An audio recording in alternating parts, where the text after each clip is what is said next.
느헤미야 9장 5절부터 11절까지 말씀입니다. 느헤미야 9장 5절에서 11절 말씀입니다.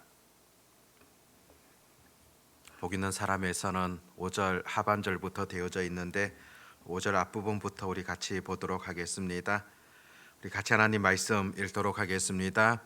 또 레이 사람 예수아와 감미엘과 바니와 하삼느야와 세레바와 호비디야와 스바냐와 부다히아는 이르기를 너희 무리는 마땅히 일어나 영원부터 영원까지 계신 너희 하나님 여호와를 송축할지어다. 주여 주의 영화로운 이름을 송축하올 것은 주의 이름이 존귀하여 모든 송축이나 찬양에서 뛰어남이니이다.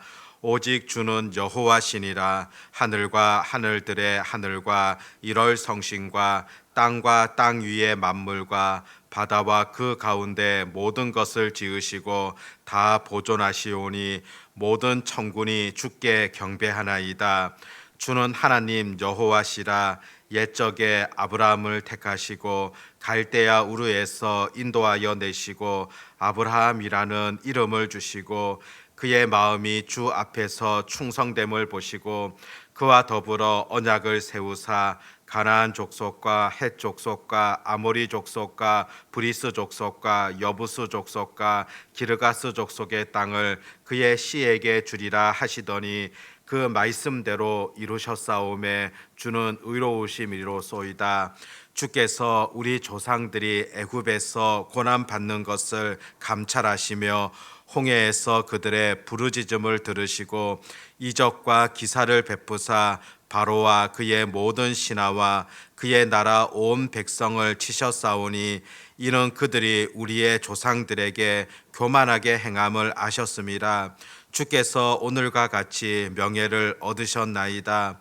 또 주께서 우리 조상들 앞에서 바다를 갈라지게 하사 그들이 바다 가운데를 육지같이 통과하게 하시고 쫓아오는 자들을 돌을 큰 물에 던진같이 깊은 물에 던지시고.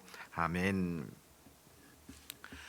성벽 건축을 다 마무리한 이후에 이스라엘 백성들 무엇을 하게 되어집니까? 느헤미야를 중심으로 하여서 하나님의 말씀을 듣게 되어지는 그런 일들이 벌어지게 되어집니다. 에스라를 통하여서 하나님의 말씀이 들려질 때 온 백성들이 그 말씀 앞에서 어떤 반응을 하게 됩니까? 9장 앞부분 말씀에서 살펴보았듯이 그들은 말씀을 들으며 회개 운동이 일어나게 되어집니다. 하나님의 말씀을 들으니 자신들의 죄가 드러나며 또 조상들의 죄된 모습들이 드러나게 되어집니다. 말씀 앞에서 온전한 회개 운동, 정화 운동이 일어나게 되어지고 또 하나님 앞에서 자신들의 죄를 고백하게 되어지는 그런 일들이 나타나게 되어집니다. 이후의 내용들을 보면은 회개한 이후에 하나님을 지극히 높이게 되며 또 하나님의 위대하심을 바라보며 찬양하고 고백하게 되어집니다. 오늘 읽었던 본문 속에서도 하나님을 향한 그 찬양, 하나님의 위대하심을 노래하게 되어지는 그런 내용들이 계속 되어집니다. 또한 이전에 하나님께서 우리 조상들에게 어떤 일들을 행하셨던가 그것을 다시금 돌아보게 되어집니다. 5절에 보면은 뒷부분 보면 너희 무리는 마땅히 일어나 영원부터 영원까지 계신 너희 하나님 여호와를 송축할지어다. 주여 주의 영화로운 이름을 송축하올 것은 주의 이름이 존귀하여 모든 송축이나 찬양에서 뛰어남이니이다. 이 말씀 속에서 그들이 고백하고 있는, 기도하고 있는 그 하나님이 어떤 분이신가를 잘 묘사하고 있지 않습니까? 하나님을 향하여서 영원부터 영원까지 계신 분이시다. 그렇게 그들은 노래합니다. 신약 성경에도 보면 우리 예수님에 대하여서 표현하기를 알파요 오메가가 되신다. 그렇게 전하는 것을 듣게 됩니다. 알파와 오메가 처음과 끝이 되어진다는 그런 의미이지 않습니까? 바로 영원부터 영원까지 계신 그런 하나님을 표현하는 것이다 볼 수 있습니다. 처음이요 나중이 되시며 영원부터 영원까지 계신다. 이것은 하나님이 바로 시간의 주인이 되신다는 것이며 모든 역사를 주관하시고 다스리신다는 그런 의미이지 않습니까? 우리가 믿고 있는 그 하나님 영원하신 분이십니다. 시간적인 제약이나 어떤 공간적인 제약을 받지 아니하시는 그런 분이시라는 것을 우리가 꼭 아셔야 된다는 겁니다. 또 주의 이름이 존귀합니다. 그렇게 찬송하지 않습니까? 그분이야말로 가장 뛰어나신 분, 가장 위대하신 분이심을 지금 보여주고 있습니다. 찬양과 영광을 받으시기에 합당하신 바로 그의 이름이 뛰어나신 분이시다. 그렇게 지금 오늘 본문 속에서도 하나님 앞에 영광을 높여 드리게 되어집니다. 또한 6절 말씀에 보면 오직 주는 여호와시라. 하늘과 하늘들의 하늘과 일월 성신과 땅 위의 만물과 바다와 그 가운데 모든 것을 지으시고 다 보존하시오니 모든 천군이 주께 경배하나이다. 바로 그 하나님이야말로 모든 것을 다 지으신 그런 분이시지 않습니까? 하늘과 하늘들의 하늘이라 온 우주를 표현하고 있습니다. 또 이 땅에 우리 눈에 보이는 그 모든 것들 하나님께서 만드셨으며 하나님께서 창조주가 되신다는 것을 분명하게 전해주고 있습니다. 이사야 43장 1절에도 보면 야곱아 너를 창조하신 여호와께서 지금 말씀하시느니라. 이스라엘아 너를 지으신 이가 말씀하시느니라. 너는 두려워하지 말라. 내가 너를 구속하였고 너를 지명하여 불렀나니 너는 내 것이라.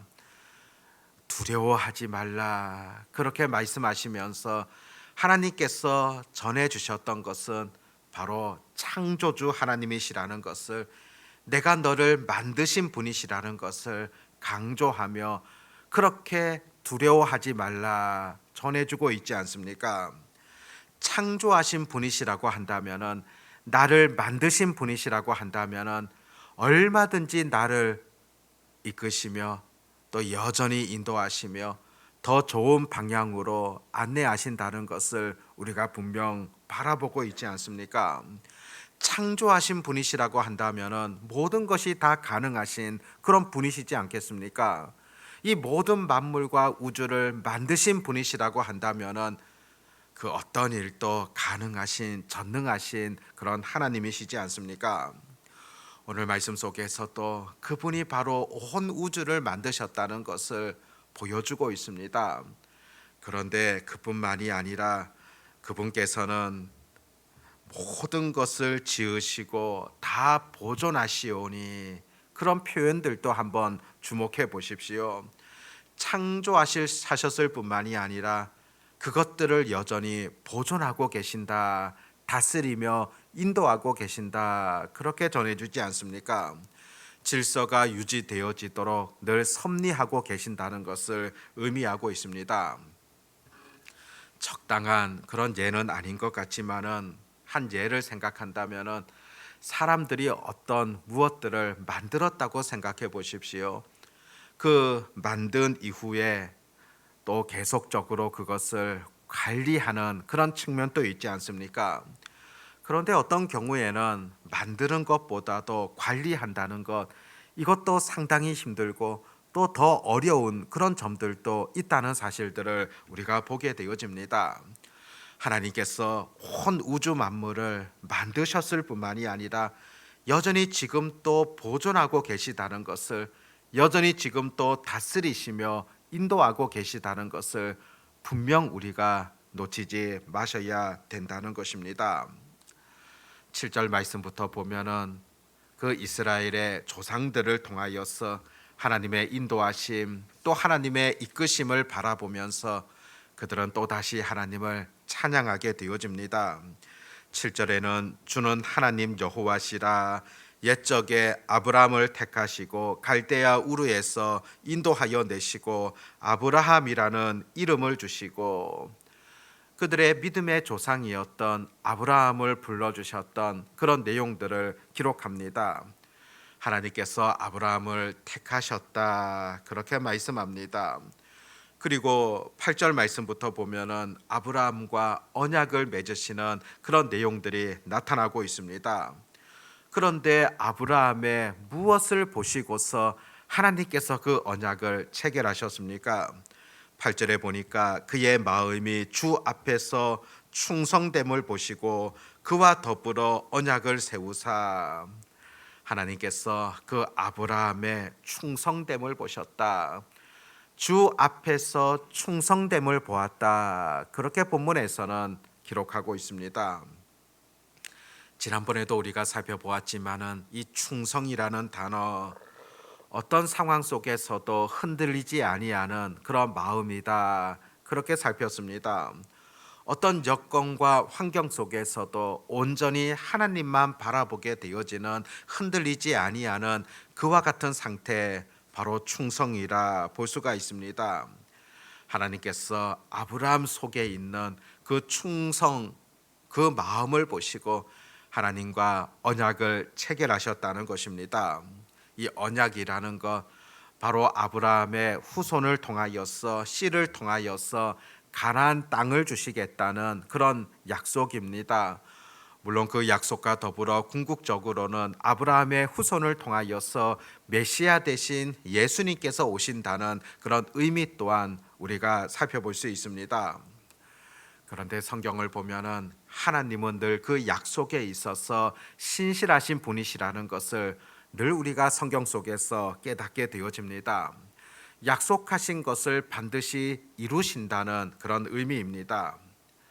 하나님과 그 아브라함의 언약, 그 약속도 한번 보십시오.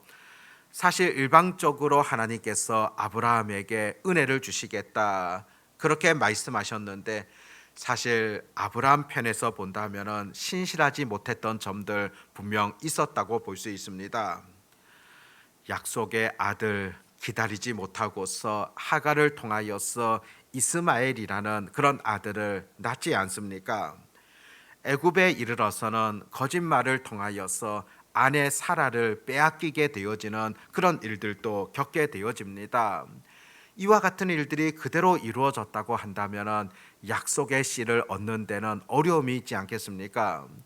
하나님께서 분명히 약속해 주셨지만은 오히려 아브라함은 기다리지 못하고 인간적인 생각을 하는 그런 경우들도 있었습니다.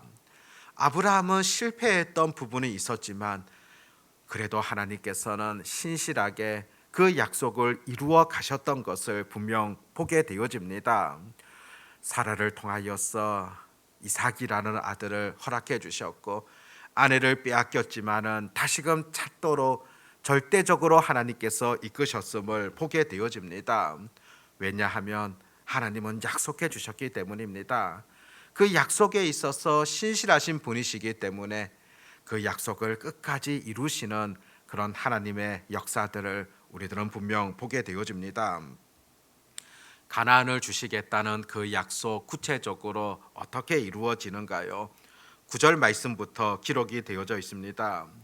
애굽에서 고난 당하였던 그 백성들의 아픔들을 보시고서 하나님께서 광야로 인도하셨음을 그렇게 전해주고 있습니다.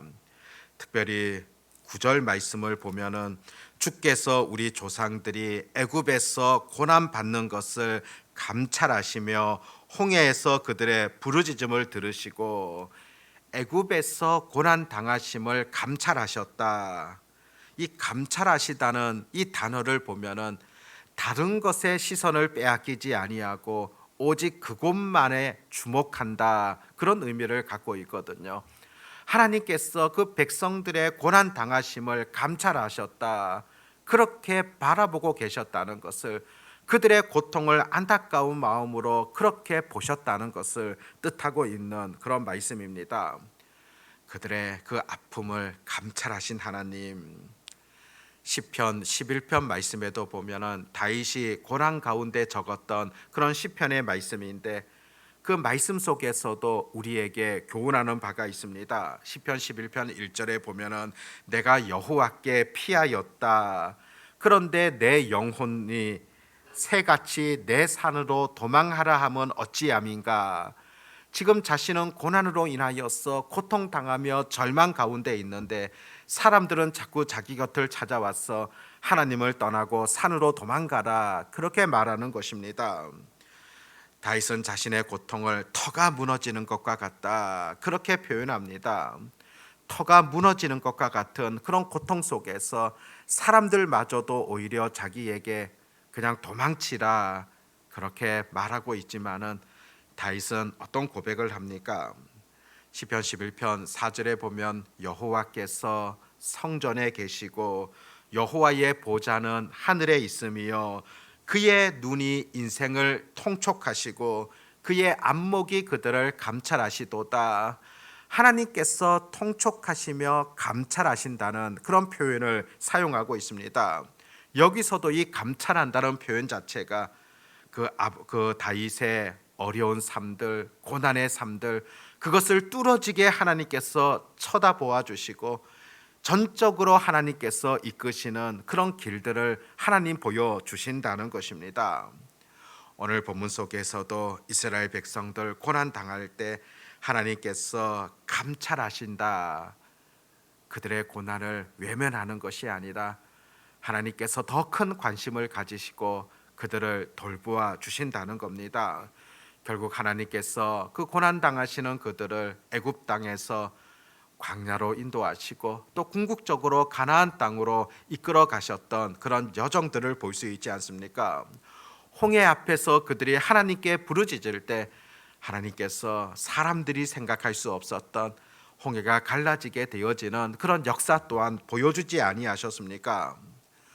중요한 것은 하나님이 어떤 분이신가 그것을 믿고 그 하나님을 온전히 신뢰함으로 나아가는 것, 그것이 무엇보다 중요하다는 것을 가르쳐 주고 있습니다.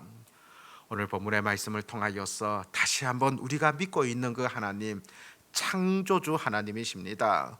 모든 것을 만드신 그분이시며 또 창조하셨을 뿐만이 아니라 여전히 그것을 다스려 가시는 그런 하나님이시라는 것을 절대적으로 잊지 마시고 우리도 고난 당할 때 때로 힘든 길들을 걸어갈 때 여전히 감찰하시는 하나님께서 그곳에 집중하시는 그런 분이시라는 것을 우리가 잊지 마시고요.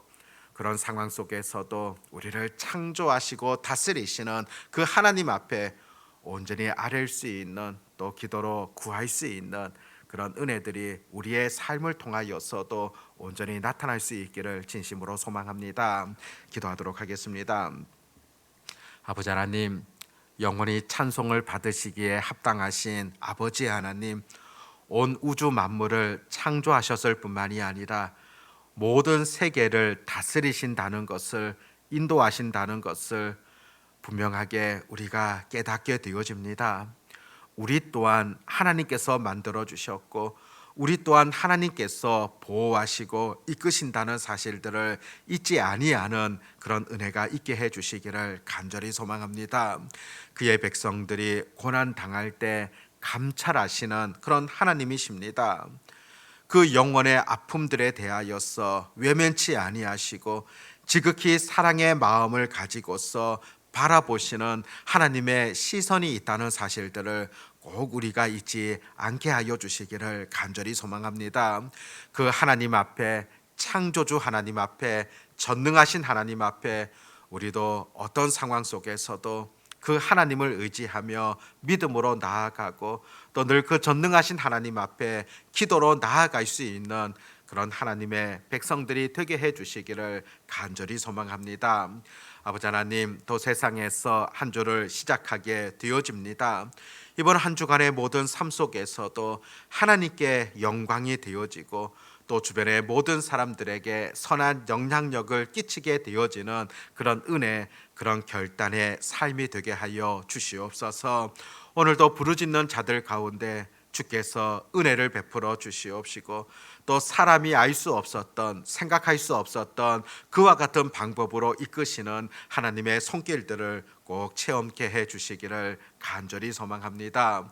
흥덕 향상의 모든 지체들을 하나님의 능력의 손으로 늘 어루만져 주시옵소서. 특별히 육신이 연약한 자들을 전능하신 하나님의 능력의 손으로 만져 주셔서 회복되게 하시고 치유되어지게 하여 주시기를 간절히 원합니다. 연로하신 성도님들도 하나님께서 지켜주시고 추운 날씨 속에서 건강 잃지 아니하도록 도와주시옵고 또 강건할 수 있도록 늘 하나님 보살펴 주시기를 원하옵나이다. 우리 다음 세대들이 하나님의 말씀을 통하여서 또 아름답게 또 건강하게 잘 성장할 수 있도록 도와주시옵시고 무엇보다도 믿음을 잘 전수받을 수 있도록 하나님이 이끌어 주시기를 간절히 원합니다. 오늘 하루에 우리의 모든 삶 속에서도 주께서 동행하시며 은혜 베푸시기를 간절히 소망하오며 전능하신 우리 주 예수님의 이름으로 기도드립니다. 아멘.